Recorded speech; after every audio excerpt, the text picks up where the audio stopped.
हा खरं तर अनधिकृतच म्हणूया, हा या ओढ्यावरती बांधलं गेलेलं एक RCC स्ट्रक्चर आहे, पण ठीक आहे, ते चांगल्या कामासाठी बांधलं आहे म्हणूया. पुढे जाऊया. हे 5 MLDचा जर असेल तर त्याचा डिस्चार्ज बघा, आणि त्याच्यानंतरनं हे इंद्रायणी नदीला रामझरा किंवा त्या ओढ्यातनं हे जाणारं डिस्चार्ज बघा. हे न ट्रीट करता कंटिन्युअसली इंद्रायणीला 24/7 12ही महिने 24 तास हे जात असतं, आणि हेच इंद्रायणी नदीला सगळ्यात जास्त प्रदूषित करतात. हा रामझरा हरगुडे वस्तीतनं उगम झालेला हा इंद्रायणी लिहून मिळणारा गुगलवर सर्च केलं तर सगळ्यात मोठा ओढा आहे.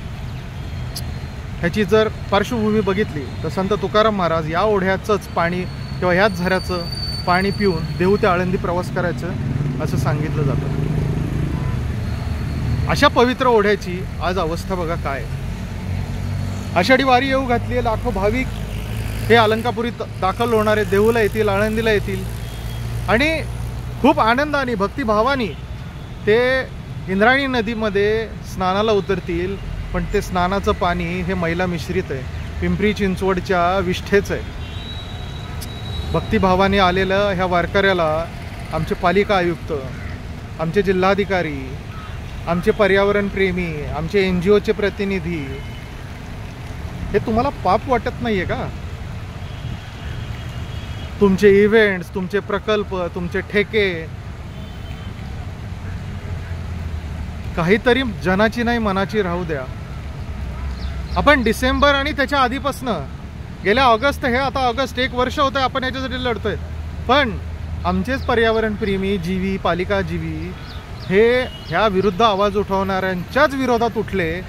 खरं तर त्यांनी पालिकेच्या विरोधात आंदोलनं करायला पाहिजे होती, हे थांबवायला पाहिजे होतं. पण त्यांनी पवित्रा घेतला काय तर प्रशांत राऊळला थांबवूया, प्रशांत राऊळला अडवूया. प्रशांत राऊळ कदाचित हताश होऊन, निराश होऊन, थकून थांबेलही. हे पाप थांबणार आहे का? हे कुठेतरी उत्तरं द्यायला लागतील तुम्हाला. पवना नदीवरती 17 वर्ष काम करणारे आमचे जलदिंडीच्या मार्फत राजीव भावसार सर, मला एकच विचारायचं आहे. 17 वर्ष पवना नदीवरती काम केल्यानंतर जलदिंड्या काढून, आरत्या करून ती भारतातली सगळ्यात प्रदूषित नदी घोषित होते. हे तुमच्या कामाचं सर्टिफिकेट आले. इंद्रायणीच्या नावाने देखील अनेक मोठे मोठे इव्हेंट होतात, त्यांच्यासाठी सुद्धा ही एक पोचपावती आहे.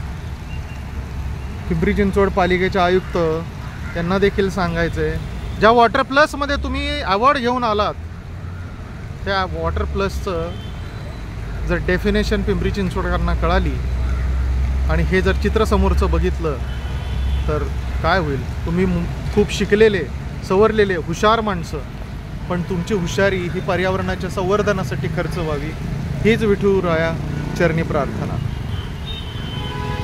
आम्हाला कोण नावं ठेवते कारण आम्हाला ह्याची सवय झाली आहे.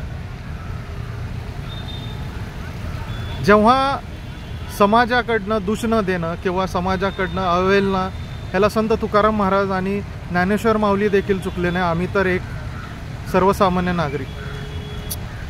आम्हाला पर्यावरणप्रेमींनी जीवींनी वाळीत टाकू दे, लोकांनी शिव्या देऊ दे. आमचे आदर्श ज्ञानेश्वर माऊली आहेत, आमचे आदर्श संत तुकाराम महाराज आहेत. 29-30 तारखेला आणि उद्या ह्या दोघांचं दर्शन घेऊन आम्ही चाललो विठुरायाच्या दर्शनाला सायकलवारीसाठी. आमचं मांडणं, आमचं गारणं आम्ही त्यांच्यापाशी मांडू. तुम्ही पर्यावरणप्रेमी म्हणून, तुम्ही पर्यावरण जीवी म्हणून, तुम्ही पालिकेचे पद उपभोगा, पालिकेचे प्रकल्प उपभोगा, तुम्हाला ते लखलाभो. चांगले प्लॅटफॉर्म भेटू दे, तुम्हाला मोठं फंडिंग भेटू दे, तुम्हाला CSR भेटू दे, त्याच्या माध्यमातून तुम्ही खूप मोठे व्हा. तुम्ही होता जर माझी इंद्रायणी मेली, माझी पवना मेली, माझी शहरातली झाडं मेली, तर त्याला उत्तर देणार कोण, हाच एक सगळ्यात मोठा प्रश्न आहे. रामकृष्ण हरी, रामकृष्ण हरी, रामकृष्ण हरी.